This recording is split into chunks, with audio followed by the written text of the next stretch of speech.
Peppers Entertainment Television. Turn on the heat. அன்பு peppers TV நேயர்களுக்கு இனிய வணக்கம். நேயர்களை சிறகடிக்கும் மனசு என்ற தலைப்பில் பல கருத்துக்களை நான் உங்களோட பகிர்ந்துக்கிட்டு வரேன். பொதுவாக வாழ்க்கையில் பல சிக்கல்கள் அப்படிங்கிறது வந்துக்கிட்டே தான் இருக்கும் நம்மளுக்கு. ஏன்னா வாழ்க்கையே ஃபுல் ஆஃப் ஹர்டில்ஸ் அப்படின்னு தான் டாக்டர் பெக் அப்படிங்கிறவர் அவரோட நாவலில் ரொம்ப அழகாக எழுதியிருப்பார். Life is full of pain அப்படின்னு தான் ஆரம்பிப்பார். ஏன்னா பல பேர் என்ன நினைக்கிறோன்னா வாழ்க்கையில் வலியே இருக்கக்கூடாது அப்படின்னு நினைக்கிறோம்.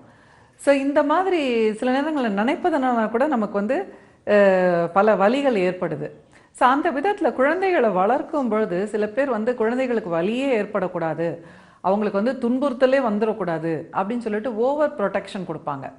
அந்த ஓவர் ப்ரொடெக்ஷன்னால என்னன்னாக்கா அவங்களுக்கு பேரண்ட்ஸ்க்கு வேணால் ஒரு கம்ஃபர்டபுள் ஃபீலிங் கிடைக்கும். தட் இஸ் என்னோட பிள்ளைங்க சேஃபாக இருக்காங்க அப்படின்னு அவங்களுக்கு வேணால் அவங்களோட அந்த பாதுகாப்பு இன்மைக்கு, பேரண்ட்ஸோட பாதுகாப்பு இன்மைக்கு ஒரு கம்ஃபர்டபுளாக இருக்கும். ஏன்னா பொதுவாக குழந்தைகளை ரொம்ப ஓவராக ப்ரொடெக்ட் பண்ணுற ஒவ்வொரு பேரண்ட்ஸுக்கும் பாதுகாப்பு இன்மை உணர்வு ரொம்ப அதிகமாக இருக்குன்னு தான் அர்த்தம். ஏதாவது பல காரணங்கள் இருக்கலாம். குறிப்பாக ரொம்ப பல நாள் தவம் இருந்து குழந்தை பெற்றிருக்கலாம், இல்லை குழந்தை பிறந்த உடனே ஏதாவது ஒரு நோய்க்கு ஆளாகி கஷ்டப்பட்டு காப்பாற்றிருப்பாங்க, இல்லை ஏதாவது ஒரு குழந்தைக்கு கூட ஏதாவது ஒரு நோய் இருக்கலாம். ஸோ ஈவன் சைக்கலாஜிக்கலி சில குழந்தைகள் ரொம்ப சென்சிட்டிவாக இருப்பாங்க. ஸோ இந்த மாதிரி சில காரணங்களுக்காக பேரண்ட்ஸ் என்ன பண்ணுவாங்க, ஓவர் ப்ரொடெக்ஷன் கொடுப்பாங்க. சில நேரங்களில் இந்த கூட்டு குடும்பங்களில் இருக்கும் பொழுது கூட நிறைய பேர் கிரிட்டிசைஸ் பண்ணுறவங்க அந்த மாதிரி நபர்கள் வீட்டில் இருந்தாங்கன்னா அப்போ கூட பெற்றோர்கள் தன்னுடைய குழந்தைக்கு மற்றவங்களால் துன்புறுத்தல் வரக்கூடாது அப்படிங்கிறதுக்காக அவங்கள எதுக்கெடுத்தாலும் டிஃபெண்ட் பண்ணி அவங்க செய்கிற தவறுகளில் கூட சில நேரத்தில் நியாயப்படுத்திடுவாங்க. ஸோ இந்த மாதிரிலாம் வளர்க்கும் பொழுது என்ன ஆகும்னா அந்த குழந்தைகளுக்கு அவங்களோட செயல்கள்னால எப்படி என்னென்ன கான்சிக்வன்சஸ் வருது அப்படிங்கிறதுலேருந்து லேர்ன் பண்ண முடியாமல் போயிடும். ஏன்னா ஒவ்வொரு நேரத்துலையுமே நம்ம வளருவதற்கு நம்மளுக்கு மெச்சூரிட்டி அப்படிங்கிறது, அனுபவம் அப்படிங்கிறது வருவதற்கு, மன முதிர்வு வருவதற்கு நம்மளோட கற்றல் தான் காரணம். ஒவ்வொரு நேரத்துலையும் நம்ம எவ்வளோ தூரம் ஆக்கப்பூர்வமாக கற்றுக்குறோம் ஒவ்வொரு அனுபவங்கள்லேருந்து அப்படிங்கிறது தான் நம்மளை உருவாக்குது. ஸோ அந்த விதத்தில் அந்த குழந்தைகளுக்கு அவங்களா முடிவெடுத்து அவங்களா ஒரு ப்ராப்ளமை சால்வ் பண்ணுறதுக்கான ஆப்பர்ச்சுனிட்டியை கொடுக்காத வகையில் பேரண்ட்ஸை எல்லாத்தையும் முடிவு பண்ணிடுவாங்க. ஒரு சின்ன விஷயமா எடுத்துக்குங்க, ஒரு கடைக்கு போகிறாங்க, ஒரு 10-12 வயது குழந்தை இருக்குது. அந்த குழந்தைக்கு சில நேரங்களில் பெற்றோர்கள் முடிவு பண்ணுவாங்க என்ன எடுக்கணும் அப்படிங்கிறதுல. முக்கால்வாசி நிறைய குடும்பங்களில் பார்த்தீங்கன்னா பெற்றோர்கள் தான் முடிவு பண்ணுறாங்க. ஏன்னா பிள்ளைகள் திடீர்னு ஏதோ சம்மந்தம் இல்லாமல் கேட்பாங்க. சில நேரத்தில் ஒரு ஒரு ஃபங்க்ஷனுக்கு போகணுன்ட்டு ஒரு குறிக்கோளோட ஷாப்பிங் போகிறாங்கன்னு வச்சுக்கோங்க. அப்போ கொஞ்சம் கிராண்டாக எடுக்கணும் அப்படின்னு நினைப்பாங்க. ஆனால் குழந்தைகள் சில நேரத்தில் அவங்களுக்கு என்ன கம்ஃபர்டபுளோ அதை தான் எடுத்துக்கணும் அப்படின்னு பிடிவாதம் பிடிப்பாங்க.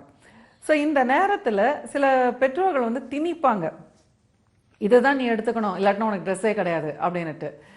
ஸோ இதை கூட உளவியல் ரீதியாக இன்னைக்கு நம்ம ரீகன்சிடர் பண்ணணும் அப்படின்னு சொல்லிட்டு பேரண்டிங்கில் சொல்கிறாங்க. ஏன்னா அந்த காலத்துலலாம் குழந்தைகளை கூட்டிகிட்டு போய் ட்ரெஸ் வாங்கி கொடுக்க மாட்டாங்க. ட்ரெஸ்ஸு வாங்கி கொடுக்கறதுங்கிறதே பெரிய விஷயம். ஸோ அதனால ஏதோ ஒன்று ட்ரெஸ் கிடச்சிதா போகிறோம் அப்படின்னு திருப்தியோடலாம் எங்கள் காலங்களில் சொல்கிறேன். பணக்காரங்களே இருந்தால் கூட அந்த ஒரு லக்ஸுரி அப்படிங்கிறது கிடையாது. ஒரு ரொம்ப ரொம்ப சிம்பிளாக உங்களுக்கு புரிகிற மாதிரி சொல்லணும்னா, ராஜாவே இருந்திருந்தா கூட ஒரு 300 ஆண்டுகளுக்கு முன்னாடி இன்னைக்கு சாதாரண ஒரு பாமரன் கொண்டாடக்கூடிய ஒரு கம்ஃபர்ட்லாம் அந்த காலத்தில் ராஜா கூட கிடச்சிருக்காது. அதுக்கு காரணம் என்னன்னா இன்னைக்கு science and development, technology improvement இதெல்லாம் தான் காரணம். ஸோ அந்த மாதிரி இருக்கும்பொழுது இன்னைக்கு காலகட்டத்தில் அந்த expression of thoughts, expression of feelings, எனக்கு என்ன வேணுங்கிறத முடிவு பண்ணுறது, இதெல்லாம் அதிகப்படியாக முக்கியத்துவம் தரப்பட வேண்டிய கட்டத்தில் இருக்கும். ஸோ அதனால் இன்றைக்கி பெற்றோர்கள் அந்த மாதிரி பிள்ளைகளை வளர்க்கலைன்னா அந்த பிள்ளைகள் வளர்ந்ததுக்கப்புறம் நிச்சயமாக புரிஞ்சுக்கவே மாட்டாங்க. பெற்றோர்கள் நம்மளோட நன்மைக்கு தான் பண்ணாங்கன்றதை புரிஞ்சுக்கவே மாட்டாங்க.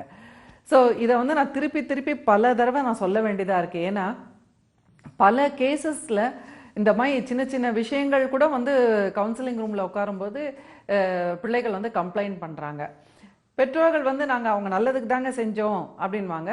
ஆனால் பிள்ளைகள் வந்து சொல்லுவாங்க, இல்லை ஒரு ஷர்ட் வாங்கிறதுக்கு கூட எனக்கு உரிமை கிடையாது, இவங்க சொல்கிறது தான் நான் வாங்கி போட்டுக்கணும், ஒரு ஷூ வாங்குறதுல கூட வந்து எனக்கு வேணுன்றதுல உரிமை கிடையாது அப்படின்றது.